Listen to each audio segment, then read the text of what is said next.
बहुत समय पहले एक राजा था। राजा के एक बेटा था। राजा अपने बेटे को अपनी तरफ बड़ा करना चाहता था, उसे राजकुमार बनाना चाहता था। लेकिन एक दिन राजा को इस बात का पता चलता है कि उसका बेटा लड़कों जैसा नहीं है, बल्कि लड़कियों जैसी भावनाएं और गुण रखता है। वह लड़का लड़कियों की तरह डांस करता था, उसकी भावनाएं लड़कियों जैसी थी। राजा को यह देखकर शौक लगता है और वह यह नहीं चाहता कि उसकी ये सच्चाई समाज और उसकी प्रजा के सामने आए। वह डरता है कि समाज क्या कहेगा, उसकी प्रजा क्या कहेगी, उसकी प्रतिष्ठा को क्या होगा। इसी डर और शर्म के चलते राजा अपने बेटे को मरवा देता है।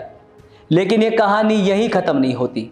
राजा का बेटा मरकर भी नहीं मरता, वह एक आत्मा बनकर वापस आता है और अब वह अपनी मौत का बदला लेने के लिए राजा का सब कुछ बर्बाद कर देता है। यह कहानी अभी हाल ही में आई एक मूवी की है। अगर आपने ये मूवी देखी है तो हमें जरूर बताएं कि ये कहानी किस मूवी की है। कमेंट बॉक्स में अपनी राय जरूर बताएं। कहीं ना कहीं इस मूवी ने समाज की एक ऐसी सच्चाई को उजागर किया है जिस पर कोई भी बात नहीं करना चाहता, लेकिन कभी ना कभी किसी ना किसी क्षेत्र में ऐसी खबरें सामने आती है जो हमको इस छुपी हुई सच्चाई से जागरूक करती है। अभी हाल ही में एक खबर है, भारत के क्रिकेट जगत के दिग्गज खिलाड़ी संजय बांगड़ के बेटे आर्यन, जिसने अपने जेंडर को चेंज किया है और अब उनका नाम अनैया हो चुका है। आर्यन ने हार्मोनल ट्रांसफॉर्मेशन के जरिए अपना जेंडर बदलवाया है। उन्होंने सोशल मीडिया पर एक वीडियो साझा किया जिसमें आर्यन ने लिखा कि ताकत खो रहा हूं लेकिन खुशी पा रहा हूं, शरीर बदल रहा है, अवसाद कम हो रहा है और अब हर कदम मुझे अपना जैसा लगता है। वैसे आर्यन भी अपने पिता की तरह एक अच्छे क्रिकेटर थे, लेकिन अब इस बदलाव के बाद उनका क्रिकेट करियर पूरी तरह से खत्म हो चुका है। दरअसल English and Wales cricket board के नियमों के चलते वो प्रोफेशनल क्रिकेट नहीं खेल पाएंगे। वहीं दूसरी तरफ ट्रांसजेंडर महिलाओं के लिए बोर्ड ने एक नया नियम लागू किया है, जिसके चलते अब आर्यन, जो कि अब अनैया बन चुके हैं, अब महिला क्रिकेट भी नहीं खेल पाएंगे। यानी क्रिकेट की दुनिया का आर्यन का यह सफर यही समाप्त हो गया। अब बात करते हैं तीन चीजों की: जेंडर पहचान, ट्रांसजेंडर और समलैंगिकता। इन सभी को अधिकतर लोग एक ही मानते हैं, जबकि ये सब अलग अलग है। जेंडर पहचान की बात करें तो जेंडर पहचान का मतलब सिर्फ बायोलॉजिकल लिंग से नहीं है, बल्कि यह एक व्यक्तिगत, सामाजिक और सांस्कृतिक समझ का हिस्सा है।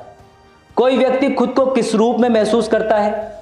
कई बार आपने देखा होगा कि व्यक्ति पुरुष होकर भी महिलाओं के कपड़े और गहना पहनने पसंद करता है।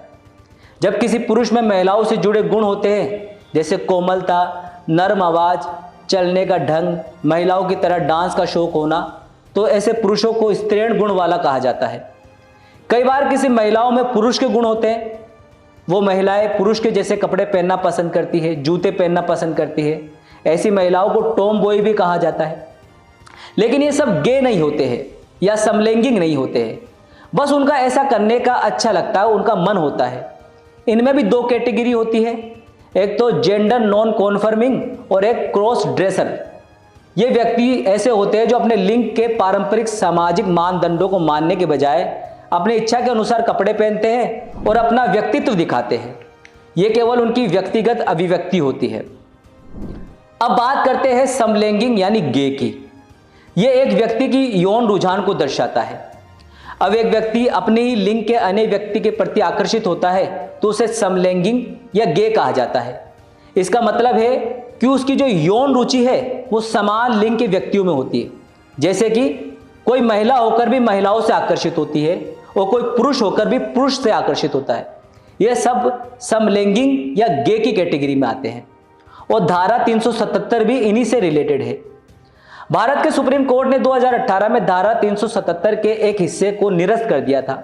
सुप्रीम कोर्ट ने एक ऐतिहासिक फैसले में यह कहा था कि समलैंगिक संबंधों को अपराध नहीं माना जा सकता। कोर्ट ने माना कि यह संविधान के अनुच्छेद 14 जो कि समानता का अधिकार देता है और अनुच्छेद 21 जो जीवन और व्यक्तिगत स्वतंत्रता का अधिकार देता है, उसका उल्लंघन है। अब समलैंगिक लोग खुले तौर पर एक दूसरे के साथ यौन संबंध बना सकते हैं बिना किसी कानूनी दंड के डर के। अंग्रेजों के समय तो ऐसा करने में 10 साल तक की सजा होती थी, लेकिन अब कोई सजा नहीं होती। सुप्रीम कोर्ट के इस निर्णय ने समलैंगिकता को अपराध की श्रेणी से पूरी तरीके से बाहर कर दिया। अब बात करते हैं ट्रांसजेंडर की। ट्रांसजेंडर वे लोग होते हैं जिनका जेंडर पहचान उनके जन्म के समय निर्धारित लिंग से मेल नहीं खाती। उदाहरण के लिए, एक व्यक्ति जन्म के समय तो महिला के रूप में पहचाना गया था, लेकिन बाद में उसे धीरे धीरे महसूस होने लगता है कि वे तो पुरुष है, यानी बाहरी रूप से तो महिला है लेकिन अंदर से पुरुष है, पुरुष जैसी भावनाएं हैं, पुरुष जैसे हार्मोन है। ऐसे में वे अपने आप को बदलने की कोशिश करते हैं और इसे ही ट्रांसजेंडर कहते हैं। इसी तरह जन्म के समय पुरुष के रूप में पहचाने गई व्यक्ति को महिला के रूप में पहचानने का एहसास हो सकता है और वह एक ट्रांसजेंडर महिला बन सकती है। जैसे कि अभी अभी हमने बात की थी संजय बांगड़ के लड़के की, तो संजय बांगड़ के बेटे ने भी यही किया।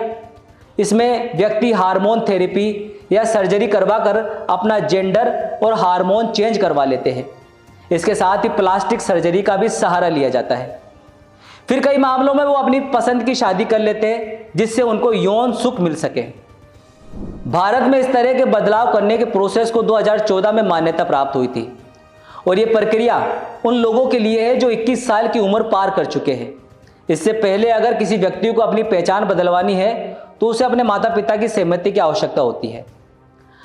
अब अगर हम ट्रांसजेंडर और समाज के दृष्टिकोण की बात करें तो हमें यह समझना होगा कि ट्रांसजेंडर व्यक्तियों को समाज में बहुत ही ज़्यादा भेदभाव का सामना करना पड़ता है।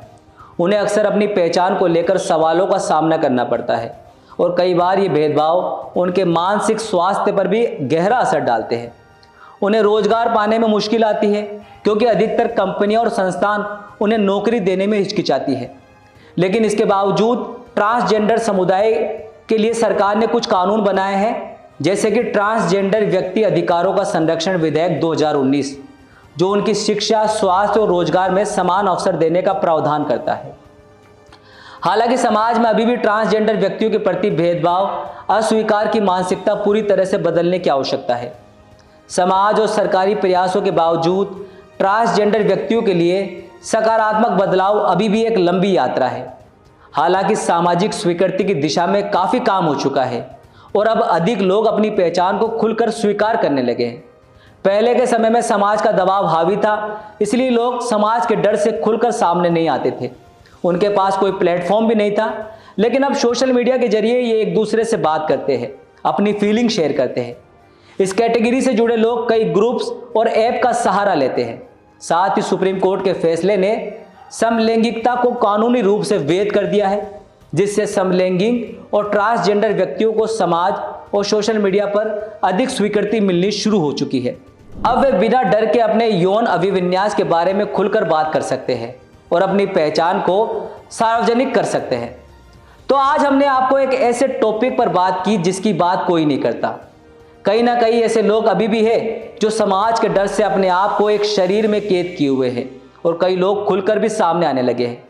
तो फिलहाल आज की हमारी इस खास पेशकश में सिर्फ इतना ही। ऐसी जानकारियों के लिए आप देखते रहिए बिग बाय। और शुरुआत में हमने जिस राजा की बात की थी वो कौन सी मूवी का एक सीन है, कौन सी मूवी की कहानी है, हमें कमेंट बॉक्स में जरूर बताएं। धन्यवाद।